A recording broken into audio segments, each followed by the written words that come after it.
So seizure வர குழந்தைங்க வந்து நைட்டு வந்து பல்ல ரொம்ப அதிகமா கடிப்பாங்க.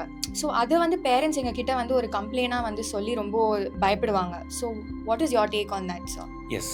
ஸோ இந்த பல்ல குழந்தைங்க தூக்கத்தில கடிக்கிற பிரச்சனைக்கு பேரு பிரக்ஸிசம்னு சொல்லுவோம். காமனா டீத் கிரைண்டிங்னு சொல்லலாம். இது ஆக்சுவலா ஒரு common phenomena even in normal children. So seizure இருக்கவங்க சில்ட்ரனுக்கு மட்டும் தான் இது இருக்கும் அப்படின்னு ஒண்ணும் அவசியம் இல்ல. இது ஒரு சீஜரே கிடையாது. பட் ரொம்ப எக்ஸசிவ் கிரைண்டிங் இருக்கு, ரொம்ப டிஸ்டர்பிங்கா இருக்குன்னா, சம்டைம்ஸ் டென்டல்ல வந்து அலைன்மென்ட்ல ப்ராப்ளம்ஸ் இருக்கலாம். ஈவன் டென்டல் கேரீஸ் கூட இருக்கலாம். அந்த சிச்சுவேஷன்ல நமக்கு பீடியாட்ரிக் டென்டல் டாக்டருக்கு ரெஃபர் பண்ணுவோம். அதர்வைஸ் நம்ம பேரண்ட்ஸ்க்கு வந்து இது ஒண்ணும் சீரியஸா எடுத்துக்க வேண்டிய விஷயம் கிடையாது. இது சீஜர் கிடையாது.